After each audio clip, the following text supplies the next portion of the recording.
स्वागत है आपका मेरे YouTube चैनल EduTree में। दोस्तों, आज के इस वीडियो में हम बहुत ही इम्पोर्टेंट टॉपिक जो कि एग्ज़ाम में बार बार पूछा जाता है और इस पे प्रश्न आने की पूरी संभावना होती है, ऐसे इम्पोर्टेंट टॉपिक को आज की इस वीडियो में डिस्कस करेंगे। आज हम BPCS 187 के क्रम में प्रशिक्षण और विकास का अर्थ और स्वरूप को पढ़ेंगे और समझेंगे। तो चलिए शुरू करते हैं आज की इस वीडियो को। साथ ही अगर चैनल को अभी तक आपने सब्सक्राइब नहीं किया है तो चैनल को सब्सक्राइब कर लीजिए और साथ में बने बेल आइकन को जरूर क्लिक कीजिए ताकि मेरे आने वाली वीडियो का नोटिफिकेशन मिलता रहे। और मैं इससे पहले भी अन्य महत्वपूर्ण टॉपिक पे कई वीडियो बना चुका हूं, तो उन सभी वीडियो का लिंक नीचे डिस्क्रिप्शन में दे दूंगा, वहां जाके आप वीडियो देखकर अपनी तैयारी और बेहतर ढंग से कर सकते हैं। तो चलिए शुरू करते हैं आज के इस वीडियो को। प्रशिक्षण और विकास की अवधारणा। प्रशिक्षण एक कर्मचारी को सौंपे गए कार्य को करने के लिए उसके ज्ञान और कौशल को बढ़ाने का कार्य है।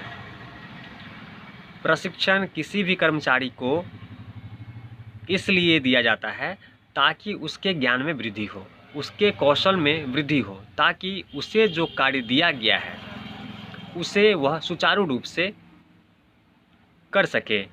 यह एक अल्पकालिक प्रक्रिया है।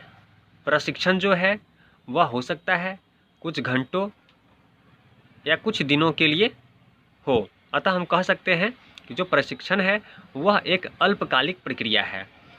एक कर्मचारी के चयन, नियुक्ति और संगठन में पेश किए जाने के बाद उसे प्रशिक्षण सुविधाएं प्रदान की जानी चाहिए ताकि वह अपना कार्य कुशलतापूर्वक और प्रभावी ढंग से कर सके। जब भी किसी नए कर्मचारी का चयन होता है और उसकी नियुक्ति संगठन के अंदर होती है तो उसे उसके कार्य को सुचारू और कुशलतापूर्वक व प्रभावी ढंग से करने के लिए उसे प्रशिक्षण दिया जाना आवश्यक है। वहीं बात करें विकास की, तो विकास एक संगठित और व्यवस्थित प्रक्रिया का उपयोग करने वाली एक लंबी अवधि की शैक्षणिक प्रक्रिया है जिसके द्वारा प्रबंधकीय कर्मचारी समान उद्देश्य के लिए वैचारिक और सैद्धांतिक ज्ञान सीखते हैं।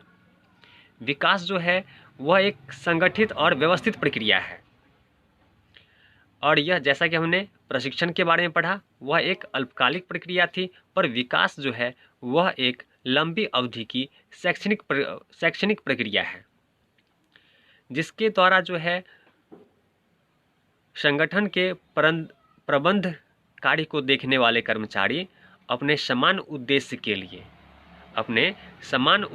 लिए वैचारिक और सैद्धांतिक ज्ञान सीखते हैं। इसमें न केवल उन क्रियाकलापों को शामिल किया गया है जो नौकरी के प्रदर्शन में सुधार करती है, बल्कि उन क्रियाकलापों को भी शामिल किया जाता है जो एक कर्मचारी के व्यक्तित्व में सुधार करती हो। और विकास जो कि एक लंबी अवधि की प्रक्रिया है और यह एक शैक्षणिक प्रक्रिया है। इसमें ऐसे क्रियाकलापों को शामिल किया जाता है जो कर्मचारी के नौकरी के प्रदर्शन में तथा उस कर्मचारी के व्यक्तित्व में भी सुधार करती हो। प्रशिक्षण एक सीखने की प्रक्रिया है जिसमें कर्मचारी के प्रदर्शन को बढ़ाने के लिए ज्ञान का अधिग्रहण, कौशल, अवधारणाओं, नियमों को तेज करना या और व्यवहार को बदलना शामिल है। जब भी किसी कर्मचारी को प्रशिक्षण दिया जाता है तो उस कर्मचारी के ज्ञान को बढ़ाने के लिए तथा नए ज्ञान को, नए कौशल को, नई सोच को, नई अवधारणा को, नए नियम, बदलते नियमों को ग्रहण करने की प्रक्रिया होती है।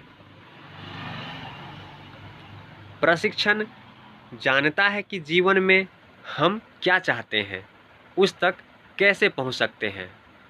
प्रशिक्षण से हम जहां जाना चाहते हैं वहां कैसे पहुंचे, इसका मार्ग, इसका उपाय, इसकी विधि के बारे में हमें प्रशिक्षित किया जाता है। हमें वो ज्ञान, कौशल पहुंचाया जाता है प्रशिक्षण के माध्यम से, जिससे हम अपने सपने को साकार कर सकें।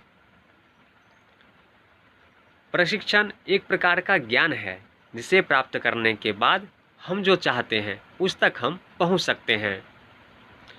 यह एक ऐसा विजन है जिससे हासिल करना समझ सकते हैं। प्रशिक्षण के माध्यम से, प्रशिक्षण वो कला है या ऐसा विजन है जिससे हम जो चाहते हैं उसे हासिल कर सकें। प्रशिक्षण यह जानने के विषय में है कि आप या हम वर्तमान में कहाँ खड़े हैं और कुछ समय बाद हम कहाँ हो सकेंगे या कहाँ हो सकते हैं। प्रशिक्षण पेशेवर विकास के माध्यम से ज्ञान, कौशल और क्षमताओं के अधिग्रहण के विषय में है। प्रशिक्षण के माध्यम से हम पेशेवर विकास के माध्यम से जो भी इस पेशेवर विकास का ज्ञान रखते हैं उनके माध्यम से हम ज्ञान, कौशल और क्षमताओं को सीख सकते हैं, उस विषय में अपनी अच्छी समझ बना सकते हैं।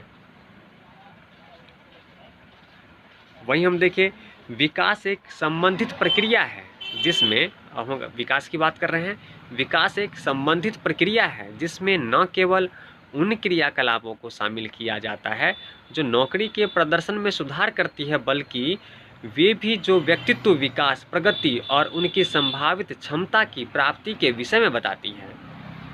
जब हम विकास की अवधारणा की बात करते हैं तो विकास एक संबंधित प्रक्रिया है जिसमें हम न केवल उन कार्यों को शामिल करते हैं जो नौकरी के प्रदर्शन में सिर्फ सुधार करती हो, बल्कि ऐसे क्रियाकलापों को भी शामिल करते हैं जो व्यक्तित्व का विकास कर सके, प्रगति और उनकी संभावित, जो उस कर्मचारी के अंदर संभावित क्षमता है उसकी प्राप्ति में हमें निपुण बनाती है। यह एक लंबी अवधि की शैक्षणिक प्रक्रिया है, ऊपर हम पढ़ चुके हैं, जिसके माध्यम से प्रबंधकीय कर्मचारी समान उद्देश्य के लिए वैचारिक और सैद्धांतिक ज्ञान सीखते हैं। तो आज के इस विषय में हमने प्रशिक्षण और विकास की अवधारणा को पढ़ा और समझा। उम्मीद करता हूँ कि आपको यह समझ में आया होगा। बहुत ही सरल भाषा में मैंने प्रयास किया है। अगर आपको हमारा ये वीडियो पसंद आता है, चैनल को सब्सक्राइब करें। साथ ही अगर यह वीडियो एक बार में आपको पूर्ण रूप से समझ में नहीं आती है तो बहुत ही आसान भाषा में है, इसे 1 से 2 बार आप देखें, सुने।